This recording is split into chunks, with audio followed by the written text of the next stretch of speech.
بسم اللہ الرحمن الرحیم۔ السلام علیکم دوستو، کیا حال ہیں؟ آپ تمام حضرات خیریت سے ہیں؟ ضمائر کی بابت ہماری گفتگو چل رہی تھی۔ سابقہ لیکچر میں ہم نے شجرہ بنایا تھا۔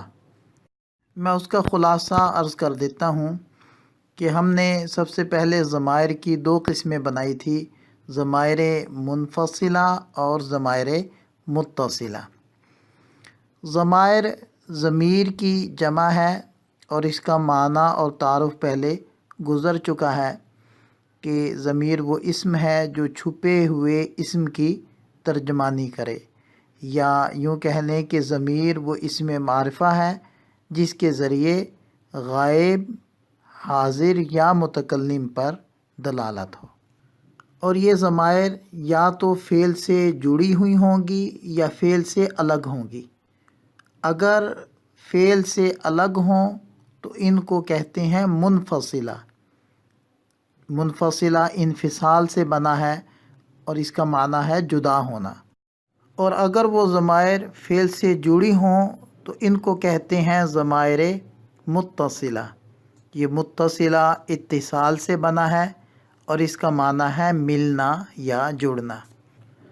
اب ان ضمائر کی جملے میں ذاتی حیثیت اور پوزیشن دیکھنی ہوگی کہ اگر یہ جملے میں مبتدا یا فاعل بن رہی ہیں تو مرفوع کہلائیں گی، اور اگر مفعول بن رہی ہیں تو منصوب کہلائیں گی، اور اگر ان پر حرف جر لگ رہا ہے یا یہ مضاف الیہ ہیں تو مجرور کہلائیں گی۔ جو ہم نے پہلی قسم بنائی ہے ضمائر منفصلہ، اس میں صرف دو صورتیں بنیں گی، مرفوع یعنی مبتدا کی ضمائر اور منصوب یعنی مفعول بہ کی ضمائر۔ اور متصلہ میں تین قسمیں بن جائیں گی، مرفوع، منصوب اور مجرور۔ ہم نے آج کے لیکچر میں ضمیر کی پہلی قسم مرفوع منفصل کے بارے میں گفتگو کرنی ہے۔ دیکھیں، میں بات کر رہا ہوں اور آپ حضرات میری بات سن رہے ہیں، اور کچھ لوگ ایسے بھی ہیں جن کا ہمارے اس لیکچر کے ساتھ کوئی واسطہ اور تعلق نہیں ہے۔ تو یہ تین قسم کے افراد ہو گئے۔ بولنے والا میں ہوں تو بولنے والے کو متکلم کہتے ہیں، سننے والے آپ ہیں تو سننے والے کو مخاطب کہتے ہیں، اور جو لوگ ہمارے اس لیکچر سے لا تعلق ہیں ان کو غائب کہیں گے۔ اب اگر متکلم ایک ہو، مذکر ہو یا مؤنث ہو، اس کے لیے انا استعمال کرتے ہیں، اور اگر تثنیہ ہو یا جمع ہو، مذکر ہو یا مؤنث ہو، اس کے لیے نحن استعمال کرتے ہیں۔ گویا کہ متکلم کے لیے دو ہی الفاظ استعمال ہوتے ہیں، انا اور نحن۔ اور اگر مخاطب ہو تو مذکر ہوگا یا مؤنث ہوگا۔ مذکر میں پھر آگے مذکر واحد ہوگا تو اس کے لیے انتا استعمال ہوگا، مذکر تثنیہ ہوگا تو اس کے لیے انتما آئے گا، اور اگر مذکر جمع ہوگا تو اس کے لیے انتم آئے گا، اور اگر مؤنث ہے تو مؤنث واحد ہے تو انتی، اور تثنیہ ہے تو انتما، اور اگر جمع ہے تو انتنا استعمال کیا جاتا ہے۔ اور اگر غائب ہو تو مذکر ہوگا یا مؤنث ہوگا۔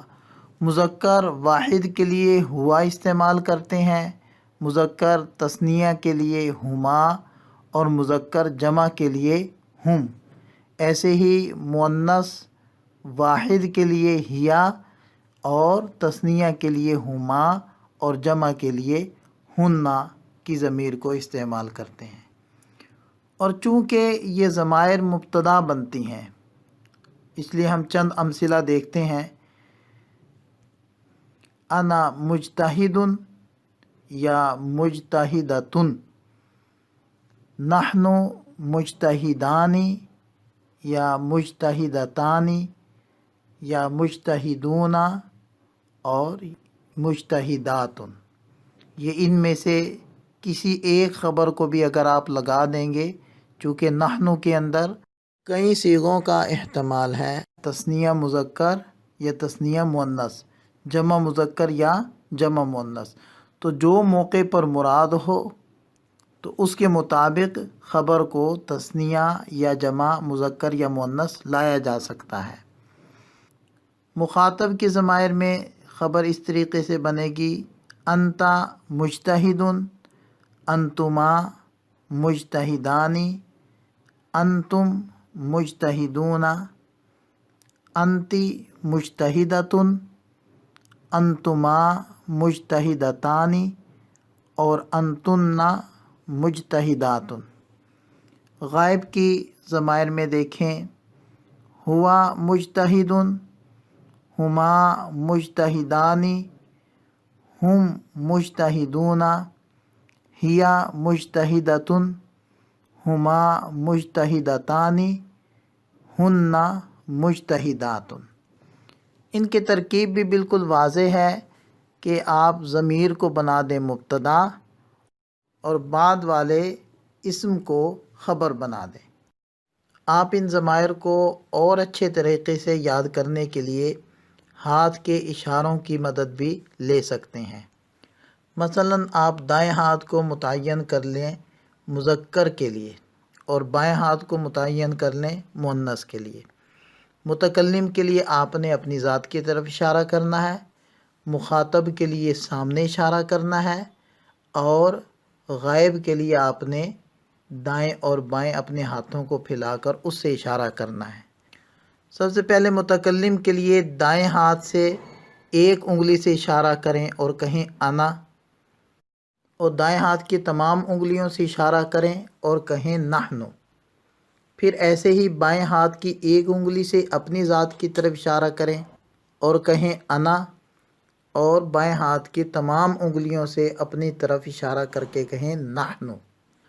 مخاطب کے لیے سامنے اشارہ کرنا ہے، مذکر کے لیے دایاں ہاتھ متعین ہے، ایک انگلی دائیں ہاتھ کی سامنے اشارہ کرتے ہوئے کہیں انتا، دو انگلیاں کر کے کہیں انتما، تمام انگلیاں کر کے کہیں انتم۔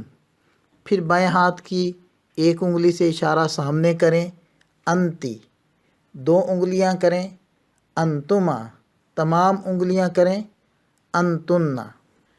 اب دونوں ہاتھوں کو دائیں اور بائیں پھیلا لیں، دائیں ہاتھ کی ایک انگلی سے اشارہ کریں ہوا، دو سے کریں ہما، تمام سے کریں ہم۔ پھر بائیں ہاتھ کی طرف آ جائیں اور ایک انگلی سے اشارہ کریں اور کہیں ہیا، دو سے کریں اور کہیں ہما، اور تمام سے کریں کہیں ہن۔ تو اس طریقے سے آپ عملی طور پر مشق کر کے ان ضمائر کو خوب اچھے طریقے سے یاد کر سکتے ہیں۔ اللہ تعالی ہم سب کا حامی و ناصر ہو۔ دعاؤں میں یاد رکھیے گا۔ السلام علیکم۔